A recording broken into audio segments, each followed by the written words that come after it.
High রে ময়না, আর কিছুটা দিন যাক, আমার পাখি আমার ঘরে ফিরে আসবি। আজকে সময়টা অনেক ভালো কাটালাম আমরা, তাই না?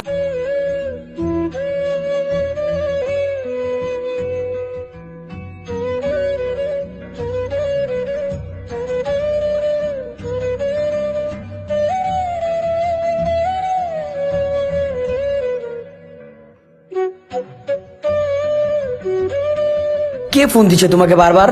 আরে কেউ না, একটা ফালতু লোক বারবার ডিস্টার্ব করে। আচ্ছা চলো আমরা চলে যাই। আচ্ছা বন্ধু হন, তুই মায়ের লাগে যে ঢাকায় আসলি, চাকরি খুঁজলি, এত স্বপ্ন দেখলি, কিন্তু মায়ের তো মতি গতি আমার ভালো মনে হচ্ছে না বন্ধু। চুপ থাক, তোর কাছে কোনো কিছু আমি জানতে চাইছি? ওই কেমন আমি ভালো করেই জানি, তোর আমারে কিছু বলতে হবো না। এরপর থেকে আর ওর সম্পর্কে আমাকে কিছু বলতে আসবি না।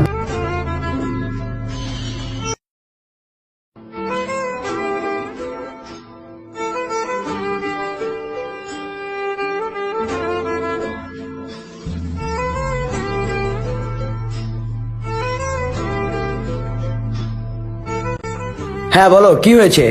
কি হলো? তোমাকে এতক্ষণ ধরে ফোন দিচ্ছি, তুমি ফোন ধরছো না কেন? আরে একটা কথা বলার জন্য ফোন দিছি। না মানে আমি তো প্রেগনেন্ট। কি কি বলছো তুমি এগুলা? আমার বাচ্চা তোমার পেটে মানে?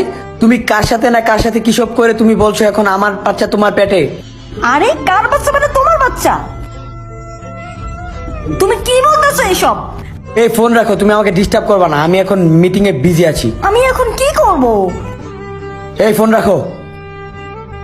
আমি এত বড় একটা ভুল কিভাবে করলাম? হায় আল্লাহ, এখন আমি কি করব? আবির আমাকে এত ভালোবাসে, ওর ভালোবাসাটা আমি বুঝলাম না।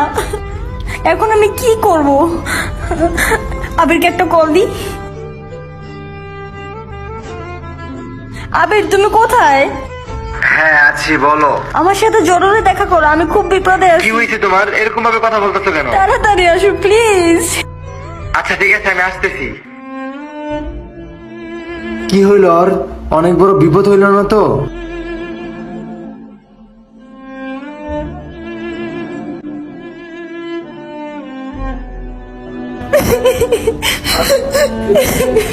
কি হয়েছে তোমার? কান্না করতেছো কেন?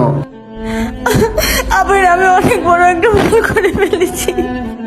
ভুল করে ফেলছো মানে? কি হয়েছে তোমার? আবির আমি তো প্রেগনেন্ট। প্রেগনেন্ট মানে? আমি আমার পাপের শাস্তি পাচ্ছি। তুমি এত ভালোবাসার পরেও আমি তোমাকে ধোকা দিয়ে অন্য কারোর কাছে চলে গেছি। এখন সেই আমাকে ধোকা দিয়ে এখন আমার মরে যাওয়া ছাড়া আর কোনো অপশন নেই আবির। কি বলতেছো তুমি এইসব? তুমি মরে যাবে মানে? আমি তোমাকে ভালোবাসি, আমি তোমাকে এত সহজে মরতে দিব? তুমি নিজে থেকে কোনো কিছু বলতে হবে না, আমি আগে থেকেই সব জানি। আর তুমি যার সাথে এতদিন চলাফেরা করছো, ওর কাজই হচ্ছে এটা, নতুন নতুন মেয়েদের সাথে এইসব আজে বাজে কাজ করা। আর আমি এটার জন্য তোমাকে অনেকবার ফোন দিয়েছি, আর তুমি আমার ফোনটাও ধরো নাই। আবির আমি এখন কি করব?